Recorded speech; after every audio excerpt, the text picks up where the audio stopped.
Olá, pessoal! De volta com a nossa série de aconselhamento reprodutivo, no capítulo de pré-concepção. Eu me sinto honrada até em comentar com vocês que estas serão as nossas duas últimas gravações no cronograma previsto para essa série.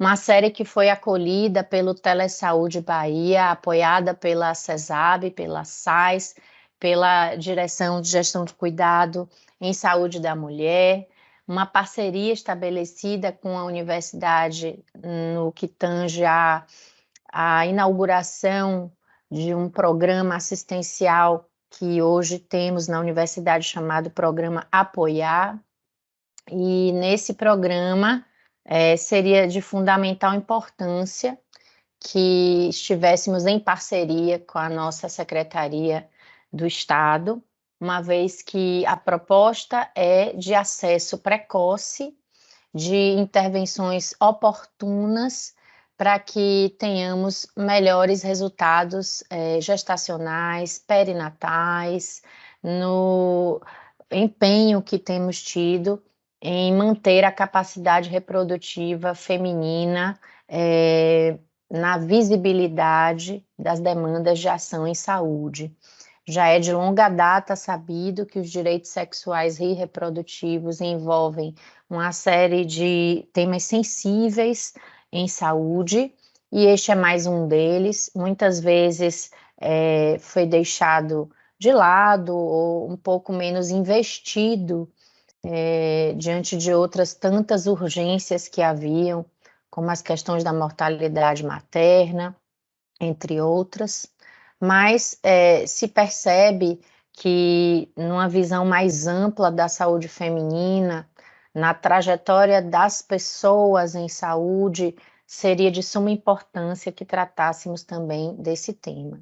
A infertilidade conjugal vem num crescente, não é de agora que as entidades voltadas à saúde da mulher têm trazido um olhar mais específico para essa área. Esse ano vamos inaugurar capítulos de pré-concepção e orientação relacionada à capacidade feminina pela própria Febrasgo. Então, eu diria que a CESAB foi uma grande pioneira nesse processo, quando acolheu as nossas propostas e esse projeto que tem sido muito, para mim, né, muito satisfatório, muito honroso e de ampla satisfação íntima por ter trazido e ter participado com vocês. Então, essa será a nossa penúltima web aula, voltada a um tema muito frequente, muito recorrente, seria fatores uterinos no que diz respeito à questão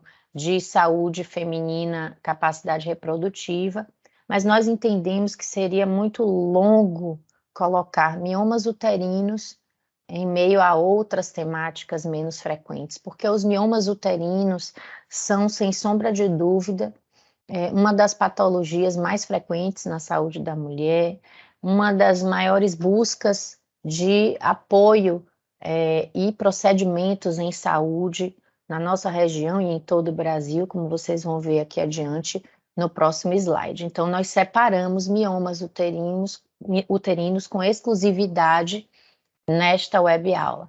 Para alguns mais preciosistas, o termo correto seria leiomioma uterino.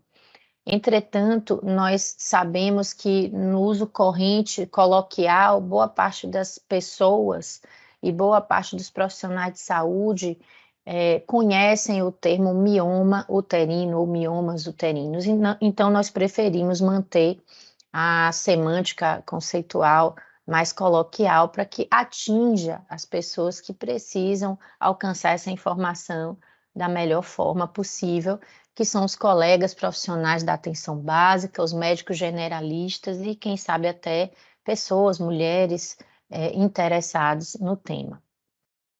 Aqui eu trago para vocês uma perspectiva que já não é tão recente, afinal de contas, na pandemia nós tivemos um pouco de dificuldades em manter todo o regime assistencial e de notificação ideais em relação a várias patologias, e os miomas uterinos trouxeram essa mesma dificuldade para o cenário assistencial. Então, a estimativa última que nós temos do DataSUS de 2020 falava de cerca de 7 milhões de mulheres brasileiras acometidas por miomas, né, portadoras de miomas uterinos. E só aqui em Salvador a estimativa era de 80 mil mulheres, então não pode ser realmente uma patologia desprezada. Ao contrário, cada vez mais atentos e cada vez mais criando suporte e rede de apoio para essas mulheres não sofrerem como no passado. Vejam que essa é uma foto aqui antiga e que eu trouxe para vocês, onde na maioria das vezes as mulheres chegavam às unidades de saúde com miomas uterinos muito volumosos, comprometimento inegável da conformidade, da condição normal do útero, e não raro a única alternativa para o conforto da mulher, a manutenção da sua saúde, era a esterectomia. Essa é uma visão do passado. Hoje, cada vez mais, nós temos o advento da imagem, o crescimento muito forte dos diagnósticos por ultrassonografia, o maior detalhamento, o maior enriquecimento das imagens e da qualidade técnica das ressonâncias magnéticas nucleares da pelve, e uma opção diversificada e, graças a Deus, acessível pelo SUS também, de oportunidades diagnósticas por imagem direta, como as esteroscopias, entre outros, que vocês vão ver mais adiante. Portanto, hoje a ideia é, se eu diagnostico o mioma uterino precocemente, eu vou adotar a melhor abordagem possível para que a mulher não chegue às complicações relacionadas à patologia e até mesmo a perda, a mutilação radical do órgão feminino, que é o útero. Devemos entender, gente, que hoje a questão da esterectomia, ela não perpassa apenas pela questão do procedimento cirúrgico, que é considerado de média complexidade, mas também no impacto que isso traz para a qualidade de vida feminina futura, com maior chance de distopias na pelve, de dificuldades de manutenção dos órgãos na sua topografia normal, como apresentação de incontinência urinária de esforço e ainda descida da cúpula vaginal. Alguns até comentam os impactos na sexualidade feminina, onde a questão do gozo cervical não seria mantido, principalmente nas esterectomias totais, onde há a retirada do colo uterino. Então, são uma série de discussões que vão e que vêm em relação à esterectomia, mas o que eu trago no recorte desse material para vocês, no conteúdo de hoje, é essa abordagem que eu comento mais preventiva, uma vez que nós estamos falando de mulheres que querem preservar o seu útero, que têm a intenção de manter a capacidade reprodutiva, a capacidade de gestar, ok? Então, saindo desse cenário de diagnóstico tardio do passado e avançando junto com toda a própria evolução tecnológica e da própria ciência da saúde, a assistência não pode ficar à margem disso, nem mesmo a reboque, tem que acompanhar.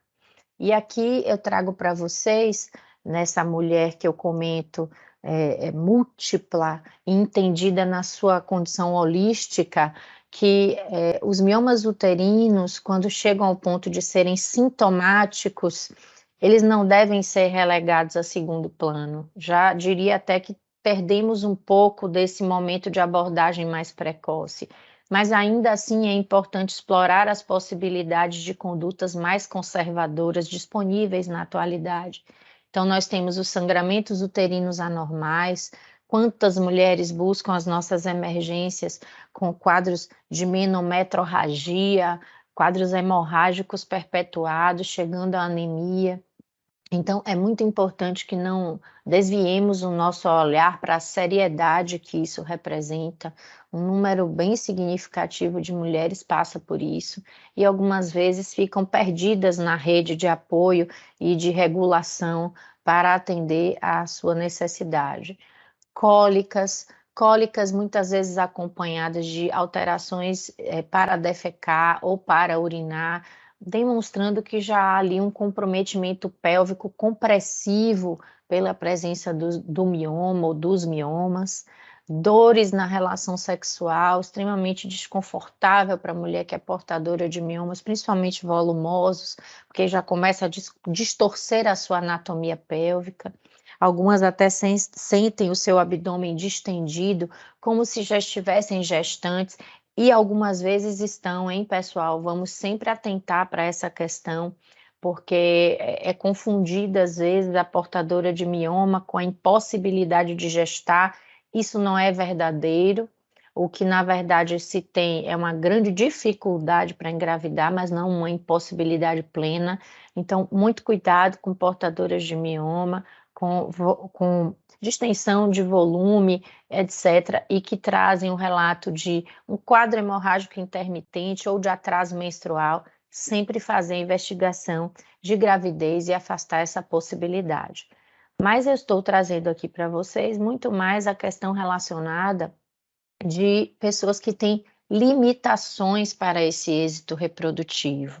É a chamada subfertilidade, onde os miomas têm um papel interessante, muito comum, principalmente nos quadros de abortamento, abortamentos de repetição ou parto pré-termo, parto prematuro, por representar ali uma questão de conteúdo continente competitiva. Então, o volume do mioma, o volume que ele ocupa, começa a trazer dificuldades para o desenvolvimento normal da gestação, não permitindo que o útero tenha a sua capacidade de distensão plena e impondo muitas vezes um regime de contratilidade anormal. Agora, é muito importante que a gente entenda que nem toda mulher tem mioma, mas que algumas mulheres têm mioma por uma condição genética, étnica, heredofamiliar e que não evoluem para complicações maiores, sendo apenas uma portadora de uma lesão pequenina que segue com ela ao longo da vida sem trazer maiores repercussões para a sua saúde ou para a sua capacidade reprodutiva. Então, varia muito essa condição de ter um mioma uterino e ter complicações relacionadas à patologia. Então, hoje em dia, clinicamente, nós buscamos dividir esse conceito, esse entendimento em mulheres que têm pequenos miomas uterinos, em mulheres que têm grandes núcleos de miomas uterinos e mulheres que têm múltiplos miomas uterinos, porque isso facilita o nosso entendimento e a condução do caso. Muitas vezes as portadoras de pequenos miomas uterinos, como esses que estão aqui nessa figura clássica do néter, eles vão acompanhar a mulher ao longo de sua vida sem trazer grandes repercussões. Entretanto, núcleos volumosos de mioma como este intracavitário muitas vezes se comportam como um DIU, impedindo a gravidez, a implantação do embrião no endométrio, ou até mesmo causando quadros hemorrágicos e de sangramento, distúrbios menstruais para essa mulher no seu cotidiano. Existem ainda aqueles miomas que têm um comportamento ambíguo, eles têm parte dentro da cavidade, parte um pouco fora da cavidade, mas o que vai determinar se esse comportamento biológico vai ser deletério, danoso para a saúde da mulher ou não, é a sua localização e o seu volume. A quantidade de núcleos também pode ser determinante, como vocês vão ver adiante. Mas, a priori, gente, o mioma é uma patologia benigna e que responde a hormônios. Alguns hormônios são capazes, de fato, de reduzir esse mioma uterino, vocês também verão. Entretanto, o uso dos hormônios mais comuns, como contraceptivos, progestágenos, não são capazes de reduzir o mioma. Eles podem reduzir, sim, alguns dos sintomas hemorrágicos associados, mas a princípio nós não temos um medicamento que seja capaz de destruir as lesões, de eliminar o mioma. Por isso, uma vez portadora de mioma uterino, essa mulher vai precisar de uma vigilância, de um segmento, para que possamos ver em que momento esse mioma passa a se tornar a uma patologia de alerta, com comportamento biológico celular alterado, com um grande crescimento, aumento de sua, do seu volume, mas também do seu comportamento, passando de benigno para maligno. Então, diante de tudo isso, é muito importante se manter não só um fluxo que permita acesso às mulheres aos procedimentos cirúrgicos, mas também ao segmento, ao acompanhamento dessas lesões. Vejam como é importante aqui o papel da atenção básica. Tudo que não for procedimental ou cirúrgico, muitas vezes permanece na rede básica para os cuidados. E é muito importante que os colegas compreendam todo esse cenário para que possam acompanhar da forma mais adequada possível. E a primeira coisa que temos que ter é a mesma linguagem, o entendimento da patologia. É muito complicado a gente fazer estatística, fazer estudos, fazer realmente uma abordagem adequada e marcada por evidências, né, pelas melhores evidências, quando a gente não fala a mesma língua, quando a gente não consegue classificar e categorizar adequadamente as patologias. E por isso a Federação Internacional de Ginecologia e Obstetrícia, a FIGO, mais conhecida por sua sigla, se associou ao grupo da ultrassonografia e estabeleceu critérios onde a imagem ultrassonográfica é determinante nessa localização da quantidade de miomas, dos núcleos de miomas, do seu volume agregado, mas principalmente da sua localização e quantidade, para que diante do comportamento dele na parede, na estrutura do útero, possamos adotar condutas mais padronizadas. E é assim que nós definimos se ele passa a ser uma patologia de conduta conservadora, observacional, de segmento ou cirúrgica. Aqui algumas dicas que são sempre interessantes, porque não raro, junto com o mioma uterino, a mulher passa pela investigação por um quadro de sangramento uterino anormal de origem orgânica. E o orgânico pode ser atribuído ao pólipo uterino, às adenomioses, às hiperplasias, ao próprio câncer de endométrio. Todos seriam diagnósticos diferenciais dos leiomiomas ou dos miomas, em especial aqueles de característica submucosa, como eu comentei nos primeiros slides.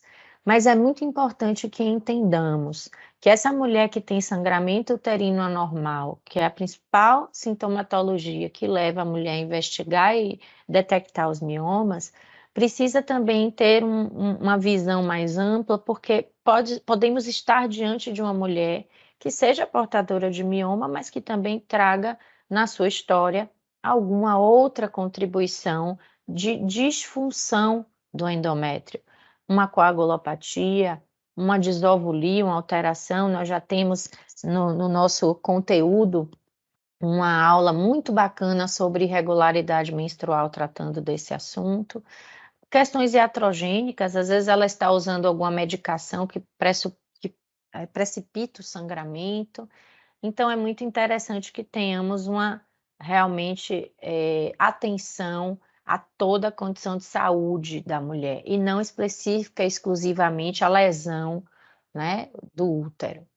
E aqui é interessante trazer um pouco desse olhar mais anatômico para que a gente comece a entender o que é que essa classificação da FIGO traz para a gente, porque assim, de acordo com a localização em que o mioma esteja, aqui, por exemplo, para ilustrar para vocês, é um mioma transmural, que está aqui nessa imagem do ultrassom, ele acaba invadindo um pouco da cavidade uterina e se salientando um pouco, margeando aqui a camada externa do útero, fazendo um abaulamento aqui da parede normal.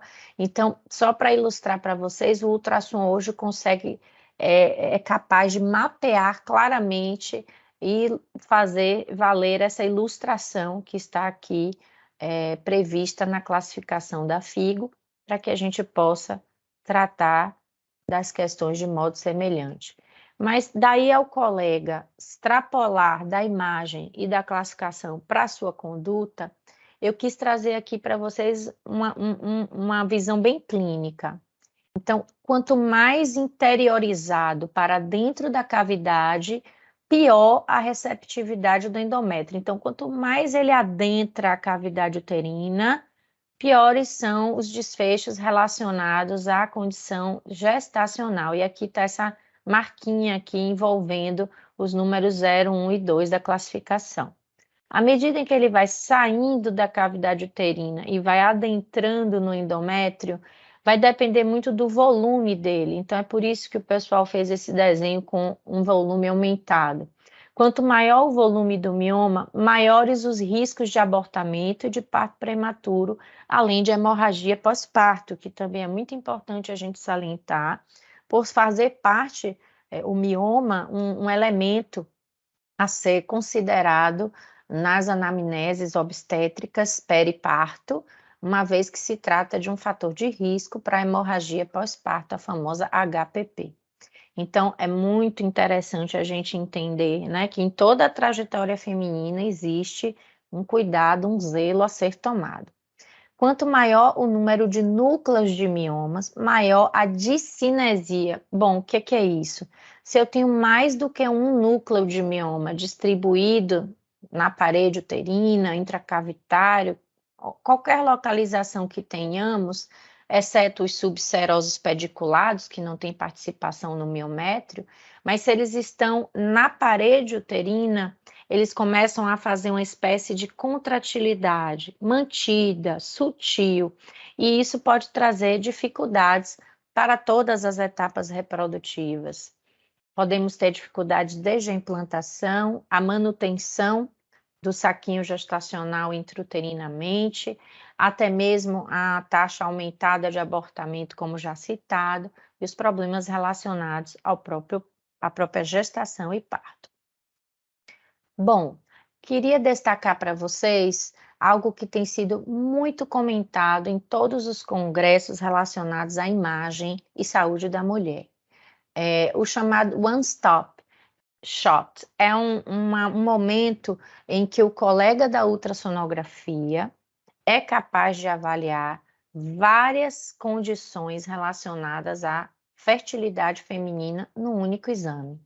Ele não está apenas focado em avaliar o mioma e liberar um laudo. Ele está olhando aquela mulher que tem um desejo de gestar ou que está em fase reprodutiva de sua vida e que ainda não tem filhos, e vendo para além do mioma, verificando as condições do endométrio, verificando se o ovário está funcional. Então, quando ele manda um laudo completo como esse, os colegas que estão atendendo aquela mulher passam a ter um olhar também mais atento para as condições que são cofatores da fertilidade. Aqui eu trago essa ilustração para vocês. Isso é o que a gente menos quer que chegue ao consultório, pessoal. Um mioma muito volumoso, talvez igualado ao próprio volume uterino aqui, como vocês podem ver.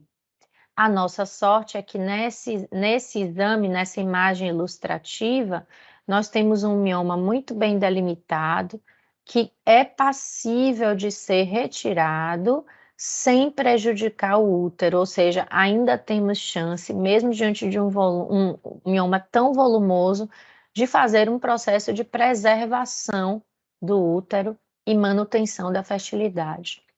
Difícil é quando esse mesmo mioma, tão volumoso, adentra as paredes do útero e a sua cavidade. Nestes casos, uma conduta mais conservadora se torna heróica, muitas vezes não factível. Aqui para ilustrar também que a esterossalpingografia, que é um recurso muito utilizado por nós na área reprodutiva para avaliar fator tubário, também pode contribuir para o diagnóstico de miomas intracavitários. Já tive a chance de fazer diagnóstico de mioma através desse exame. Hoje em dia, com a difusão e com a acessibilidade maiores da ultrassonografia, tornou-se mais raro fazer esse diagnóstico através de um exame mais específico como esse, deixando-se apenas para situações em que queiramos definir se o mioma atrapalha ou não a patência da trompa. A ultrassonografia consegue fazer o diagnóstico de forma muito mais interessante e clara. Bom, aqui eu diria que foi o grande salto qualitativo para os procedimentos cirúrgicos minimamente invasivos e mais conservadores dos miomas. Essas imagens em sequência que vocês percebem aqui na aula, nesse material, no conteúdo, são imagens de histeroscopia, são visualizações diretas, filmadas por câmera, através de hastes que penetram o colo uterino e adentram a cavidade uterina e conseguem visualizar os miomas submucosos, aqueles que adentram a cavidade na classificação da FIGO. E aqui fica sempre a pergunta: não seria interessante ver e já tratar?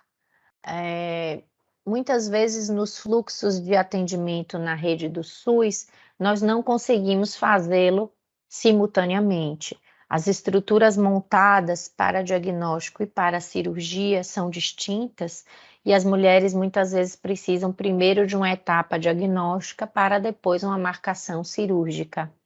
Mas é interessante saber que em rede privada muitas vezes se faz a diagnóstica e se converte imediatamente para a cirúrgica, já resolvendo as condições daquela mulher sem muita perda de tempo e outras etapas administrativas. Aqui nós temos a imagem da miomectomia estereoscópica, que é a principal proposta procedimental, como eu disse, mais conservadora que temos hoje, e ela é direcionada para os miomas submucosos, em especial aqueles que têm mais que 50%, né, da sua superfície adentrando a cavidade uterina, e, portanto, ficariam acessíveis a essa técnica, assim como são acessíveis enquanto procedimentos no nosso SUS também. No SUS Bahia, nós temos mais de um serviço qualificado com programas de residência e de treinamento, os fellows, ensinando essa técnica, que são reconhecidos pelo MEC, e tem sido excelente essa combinação de ensino e assistência, pois ampliamos muito o acesso das pacientes a essa técnica. A recuperação é rápida, como o nome mesmo já se diz, né, na proposta das endoscopias ginecológicas, e minimamente invasivo. Permite a conservação uterina, não há cicatrizes abdominais para a mulher, é muito mais confortável e consegue otimizar tanto a gestação espontânea quanto a assistida. É muito interessante saber que muitas vezes, numa cirurgia como essa, bem sucedida, num tempo único, de fácil ressecção do mioma, a mulher já pode tentar a gravidez num curto prazo de tempo, aproximadamente 2 meses, 3 meses depois, muitas vezes em alguns programas até se estimula com menos tempo. Aqui eu só queria chamar a atenção porque quando essa extração não é tão simples e tão fácil, há uma superfície maior a ser abordada, ou é feito em 2 etapas, porque nem sempre o mioma permite que se retire numa única etapa, às vezes tem que fazer em 2 etapas para evitar overloading ou complicações relacionadas à técnica da esteroscopia de longa duração. Então, prefere-se fazer em 2 etapas para a segurança do paciente. E nesses momentos em que há múltiplas abordagens ou que há necessidade de uma extensão maior na abordagem cirúrgica, se faz necessário o second look, do inglês é um segundo olhar, ou seja, uma histeroscopia controle que se faz de 90, mas idealmente 60 dias, para que diante do surgimento de sinéquias, que seriam essas cicatrizes que vocês estão vendo aqui na última foto da direita, possam ser retiradas com antecedência suficiente para que ocorra uma boa regeneração da cavidade uterina e não complicações futuras, como vocês verão na última aula do nosso capítulo e dessa série, que será feita ainda este mês, acerca de sinéquias uterinas. Traremos também pólipos uterinos, traremos também estimoceles e estenoses cervicais, que aí nós teremos realmente uma abordagem muito interessante dessas outras situações que têm menor frequência, mas que também têm grande importância. Aqui eu trago para vocês uma imagem do que é bem clássico. Eu mesma fui treinada nessa técnica no passado, enquanto residente, e todo residente de ginecologia obstetrícia, todo profissional de ginecologia obstetrícia sai da sua residência capaz de fazer este procedimento. Portanto, a miomectomia laparotômica é uma realidade mais difundida e mais acessível. Está disponível em todos os hospitais que fazem cirurgia ginecológica no nosso SUS, em qualquer região, inclusive no interior do estado. Agora, é muito importante que exista um profissional experiente e um local que permita um anteparo, por exemplo, com bolsa de sangue reserva, com um banco de sangue agregado, porque são cirurgias que muitas vezes trazem um risco de sangramento, trazem riscos relacionados à conversão dessa cirurgia para uma histerectomia, porque a paciente que é abordada para a miomectomia, ela tem que ser avisada com antecedência, esclarecida de forma correta, para que possa se submeter a essa proposta mais conservadora de retirada do mioma pelo corte tradicional laparotômico, mas ciente de que, diante de dificuldades ou de riscos relacionados à sua saúde, ela deverá ser submetida à retirada do útero. E por isso que é tão importante enfatizar junto àquelas que são mais desejosas de condições conservadoras, de abordagens conservadoras, porque desejam gestar, nunca tiveram filhos, precisam ter essa clareza plena. Porque muitas vezes miomas volumosos como esses, maiores do que 5 centímetros, há o benefício da retirada para melhores desfechos gestacionais. Mas as mulheres às vezes têm receio desse risco de histerectomia e preferem a conduta apenas observacional. Está no direito delas, cientes e esclarecidas de todas as condições que advêm da manutenção desses miomas em relação à sua própria saúde, e aí ela passa a definir qual é o limite ali prioritário para ela entre engravidar e manter condições ótimas de sua saúde. É muito importante que esse diálogo seja feito antes de se estabelecer uma cirurgia mais radical, sempre atentando para os termos de consentimento livres e esclarecidos. Aqui eu trago para vocês, muito mais a título de ilustração, toda a evolução que a cirurgia para os miomas vem tendo nos últimos anos.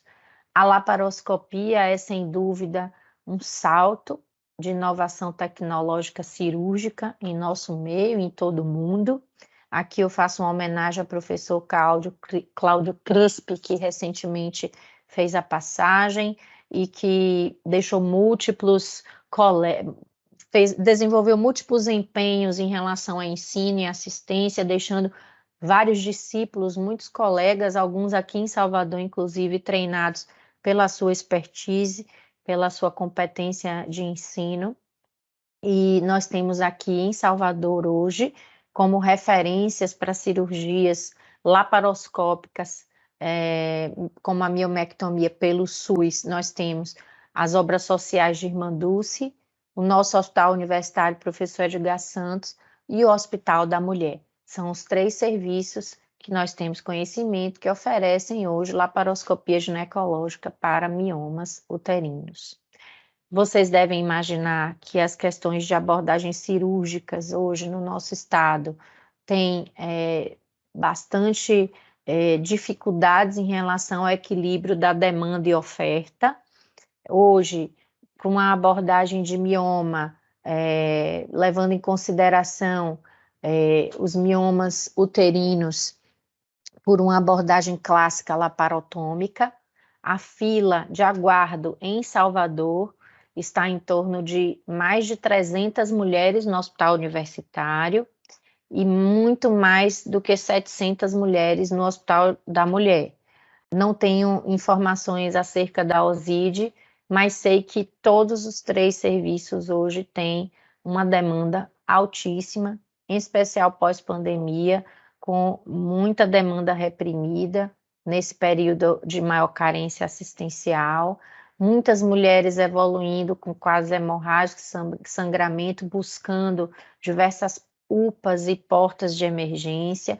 Então, é muito importante que tracemos uma meta de melhor acolhimento e regulação dessas mulheres, para que possamos não só oferecer o que é de inovação e ponta, como temos aqui já em serviço privado, a robótica sendo oferecida para cuidar dessas mulheres, mas o básico, que é um fluxo de referenciamento no atendimento dessa condição tão frequente, que é o mioma uterino. Aqui eu trouxe para vocês, tá, não sei porque sai um pouquinho da ordem, mas as sinéquias uterinas que eu comentei intracavitárias, elas também podem acontecer na questão laparotômica ou laparoscópica. E uma vez tendo as abordagens aqui para retirada do mioma por essas vias, o colega cirurgião tem que estar muito atento sobre o perfil de paciente que ele vai submeter a essa técnica, se não haveria uma alternativa, outra estratégia mais conservadora, expectante, ou algo que pudesse preparar melhor essa mulher antes da cirurgia, para que não tivesse uma área de ferida operatória muito ampla. E nesses casos, quando mesmo assim existe uma amplitude muito grande dessa ferida, lembrar que pode ser feita a esteroscopia pré e pós-operatória, justamente para que haja uma garantia de que a cavidade uterina permaneceu íntegra e uma vez havendo a invasão dessa cavidade por uma questão de volume mesmo, com toda a habilidade cirúrgica, mas mesmo assim houve a necessidade de penetrar na cavidade, que através dessa esteroscopia possa ser detectada com precocidade, fazendo a lise de sinéquias com a regeneração plena da cavidade. E aqui eu não poderia falar de miomas para vocês sem falar do que seria um fluxo ideal, ok? Nós temos hoje protocolos assistenciais muito bem descritos, inclusive direcionados para as unidades básicas pelo Ministério da Saúde, e esse é um fluxograma que eu extraí para exemplificar para vocês, e eles categorizam aqui aquela mulher que tem o diagnóstico apenas ultrassonográfico, que traz o relato, tá certo? Que está ali fazendo o acolhimento inicial com a escuta qualificada da equipe multi. Se essa mulher é assintomática, ela tem que ter garantido o seu segmento clínico, isso é muito importante, pessoal. Não raro nós temos mulheres completamente perdidas em relação ao seu segmento clínico em sendo portadoras de miomas. E aqui nas pacientes sintomáticas, eles categorizaram de forma muito interessante aquelas que apresentam sangramento uterino anormal, que apresentam dor pélvica e que apresentam infertilidade conjugal, ou desejo de gestar, eu traduziria. Vejam que são categorizados porque existem abordagens distintas, muitas vezes são direcionadas para ambulatórios especializados diferentes. E aqui eu gostaria de destacar para vocês que aquelas mulheres que têm desejo de gestar e infertilidade são convidadas ao programa Apoiar, comentado no início dessa abordagem com vocês, que é oferecido à rede no nosso hospital universitário. Bom, aqui é para trazer também uma espécie de raciocínio em relação à conduta para essa mulher em idade reprodutiva ou com desejo de engravidar. Esse é um protocolo muito bacana que eu extraí da revista portuguesa. Eles utilizam esse padrão de classificação da FIGO que eu já ilustrei para vocês. E na perspectiva de saúde da mulher do país que eu citei, aquelas mulheres que têm o tipo intracavitário, que nós já comentamos, tipo 0 e tipo 1, que adentram a cavidade, seriam encaminhadas à esteroscopia para a realização da ressectoscopia, a miomectomia esteroscópica. Aquelas mulheres que têm um mioma mais voltado à parede uterina, sem invadir tanta cavidade, mas que tem mais do que 3 centímetros de diâmetro, eles costumam ser um pouco mais agressivos do que nós brasileiros. Vocês vão ver o protocolo da USP, que nós assumimos, é um pouquinho mais menos invasivo, ele espera até 5 centímetros, mas aqui eles seguem as recomendações dos guidelines europeus de reprodução, que falam de 3 centímetros. Então, essas mulheres deveriam recorrer a uma opção medicamentosa que as preparasse para uma redução do volume e ou uma tentativa de gravidez ou uma abordagem cirúrgica. Quando há uma redução insuficiente medicamentosa, já se partiria diretamente para a cirurgia. Então, eu achei interessante trazer, porque dá uma noção de como é feito em outro país, né, que segue à risca os protocolos de reprodução. Aqui no nosso país, eu acredito que muito em função das nossas condições de acesso mesmo, o protocolo da USP, que é uma referência nacional, nos traz a perspectiva de 5 centímetros para a indicação dessa abordagem cirúrgica. Até então, a conduta seria mais observacional. Digo em relação àqueles miomas da parede. Os intracavitários, independente do volume, não se tem dúvida que devam ser retirados, ok? Que são os submucosos. Então, aqui para vocês, mais um comentário, onde, havendo margens de preservações cirúrgicas ruins, o pessoal da USP concorda conosco e com todo o comentário que eu fiz anteriormente, sobre a necessidade de um maior esclarecimento multidisciplinar para uma decisão compartilhada. E aqui o nosso apoiar tem sido de grande apoio para essas mulheres. Nós temos tido um intercâmbio com a equipe cirúrgica, com o grupo que trabalha com a parte de hormonioterapia e podemos assim fazer uma atenção multidisciplinar para esses casos. O nosso serviço também possui a oferta da embolização e, em casos muito seletos, temos recorrido também a essa opção terapêutica. E aqui, para ilustrar para vocês o que seria a embolização nada mais é do que a cateterização de um vaso periférico. Isso é feito por um radiointervencionista vascular. Então, é uma pessoa muito capacitada, muito habilitada para chegar a esse ponto de oferta terapêutica. E o nosso hospital universitário, enquanto unidade de ensino e referência, dispõe desses equipamentos e desses especialistas. E a questão é muito mais relacionada em como indicar, quando indicar essa inovação tecnológica. E nós consideramos como uma excelente opção, como conduta conservadora para evitar a esterectomia, pacientes que têm indicações ginecológicas para a retirada do mioma e que não tem, por exemplo, teto cirúrgico, condições de uma esterectomia, ou ainda diante de algumas comorbidades que limitem a segurança de se submeter a uma anestesia, a um procedimento cirúrgico, ou ainda aquelas mulheres que simplesmente desejam não se submeter à esterectomia e tentar uma alternativa mais conservadora.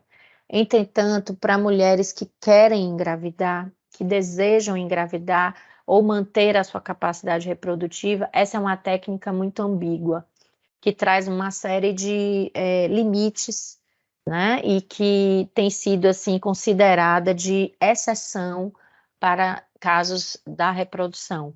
A leitura do grupo de reprodução não é favorável à embolização sistemática, não é uma oferta sistematizada para mulheres inférteis. Então, nós temos que considerar com as mulheres que recorrem a essa opção sobre os impactos negativos de sua reserva ovariana e da função do endométrio.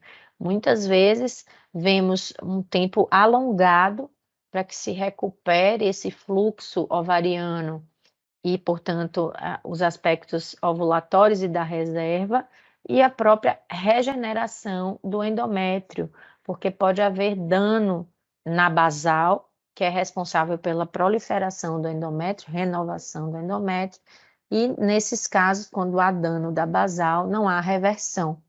Então, é muito complicado o colega da radiointervenção garantir esse nível de seletividade.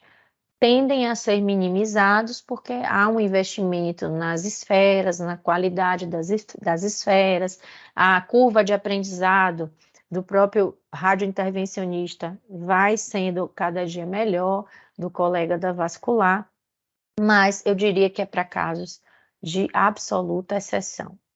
Aqui os tratamentos medicamentosos. Desculpem estar a tabela em inglês, porque eu extraí do artigo, mas eu listo aqui ao lado para vocês terem conhecimento. São as pílulas combinadas, os progestágenos, os diomedicados, o agonista do GNRH e alguns outros medicamentos moduladores dos receptores de estrogênio que não estão disponíveis em rede. A pílula e os progestágenos nós temos na rede SUS, os diomedicado também, através de protocolos específicos. No nosso hospital universitário, nós temos acesso a esse diomedicado, voltado a essas patologias, e os agonistas do GNRH, dos quais eu vou tratar um pouquinho agora para vocês. Foi uma grande inovação a incorporação dos análogos do GNRH para o SUS, visando o tratamento dos miomas uterinos no nosso país em 2017. Temos um PCDT específico publicado nessa data, que contribuiu para que a Conitec acolhesse a proposta, incorporasse essa medicação e disponibilizasse no SUS através de preenchimentos específicos, aberturas de processos específicos.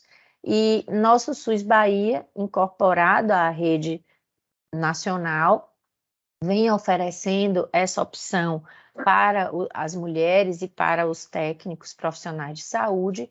E aqui eu coloco para vocês, eu extraí do nosso site, do saude.ba.gov, o fluxo relacionado ao acesso a essas medicações.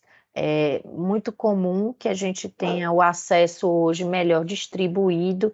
Antigamente era exclusivamente no SEDEBA para todos, mas recentemente aqui em Salvador nós ampliamos para dispensação na maternidade Ticila Balbino, na maternidade Albert Sabin e no Hiperba, facilitando muito o acesso das nossas pacientes e distribuindo mais territorialmente as possibilidades de aplicação dessa medicação. Mas não só a questão do acesso tem que ser considerada em relação ao uso dos análogos do GNRH. Muito importante que saibamos como utilizar e os seus limites, porque nós temos pego, infelizmente, mulheres que fizeram uso deste medicamento e ficaram sem o devido acompanhamento, em especial após o período pandêmico, e nós vimos o que infelizmente pode ocorrer, que é o chamado efeito rebote, onde as lesões dos miomas crescem exponencialmente, muitas vezes triplicando o volume anterior de início do processo terapêutico. Então, vejam que é uma medicação não de uso mantido, mas de preparo pré-operatório. É muito importante que tenhamos isso em mente, colegas. Portanto, se há a indicação, foi feito o agonista do GNRH, deve-se alertar aquela mulher e os profissionais de saúde que prescreveram de que deve ser atrelada ao serviço, ao acompanhamento dessa mulher, e que ela deve ser, sim, direcionada ou para novas doses, no máximo 6 meses, visando protelar uma data oportuna cirúrgica, ou agilizar o seu processo de agendamento e realização de cirurgia. são mulheres que têm que entrar numa escala de prioridade assistencial e prioridade cirúrgica. Então, é muito importante que a rede faça esse intercâmbio.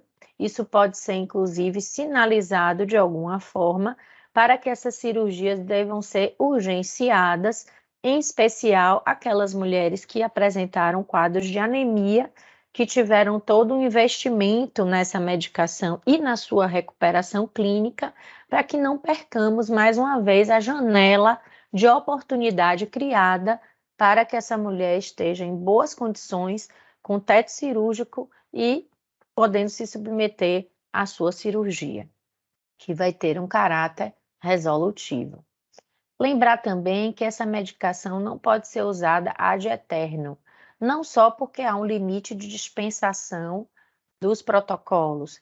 Na verdade, isso ocorre porque os protocolos são baseados nas evidências clínicas de que não faz bem passar de um determinado tempo de uso. E isso também tem a ver porque causa-se com essa medicação uma menopausa símile. E esse status de hipoestrogenismo traz todos os sintomas agregados para essa mulher, inclusive o desgaste da massa óssea, tão preocupante como o risco para uma osteoporose em idades mais jovens. Portanto, temos que ter essa atenção.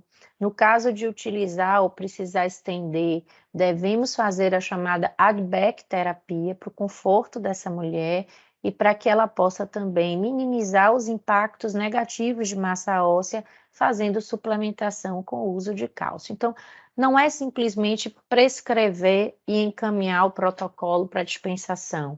A rede está aí disponível para isso, mas saber como, quando e de que forma manejar a mulher que utiliza essa medicação.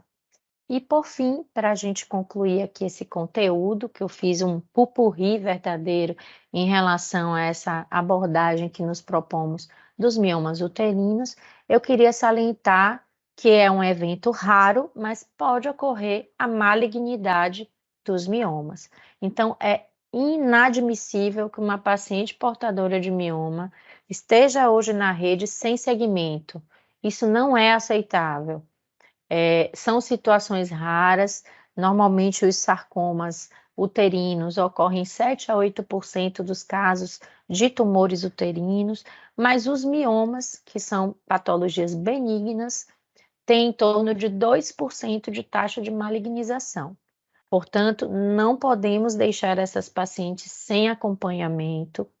Se faz necessário abrir espaços, não só de cirurgia, porque já está dito, está tácito, que existe uma demanda muito maior do que a oferta, e temos que estudar esse equilíbrio e esses fluxos regulatórios, mas em relação às mulheres que são portadoras e que estejam em conduta conservadora, é preciso esclarecer e garantir o acesso delas às revisões periódicas, à realização dos exames de imagem de controle, para que não tenhamos que lançar mão, como neste caso emblemático aqui publicado pela Hospital Universitário, não é nacional, tá certo? Esse dado é espanhol, salvo engano, em Saragoza. E o que é que acontece? Aqui temos uma tomografia mostrando as condições absurdas, né, de evolução de um simples mioma se tornando um sarcoma.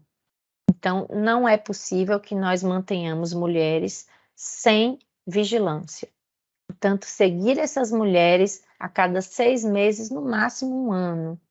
E caso haja aumento do volume do mioma em mais de 30% do seu tamanho, é importante que pensemos em degeneração sarcomatosa e agilizemos seu acesso à cirurgia.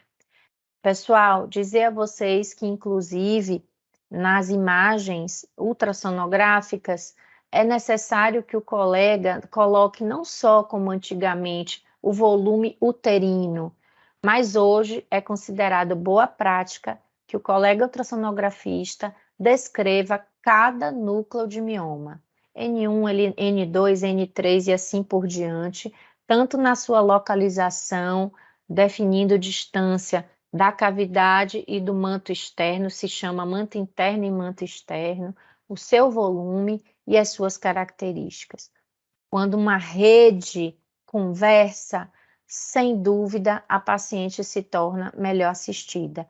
E aqui lembrando mais uma vez para vocês as portas do apoiar, que permanecerão abertas para que vocês possam encaminhar pacientes que desejam gestar ou que já tenham infertilidade e sejam portadoras de miomas uterinos, para que possamos acolher e melhor direcionar esses casos.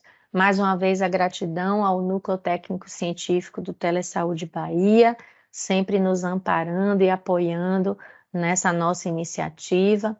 Algumas referências bibliográficas, existem documentos aqui preciosos, vale a pena vocês buscarem e destacarem.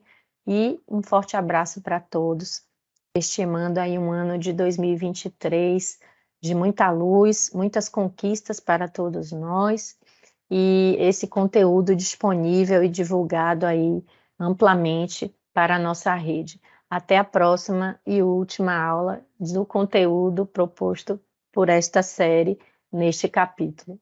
Abraços, colegas.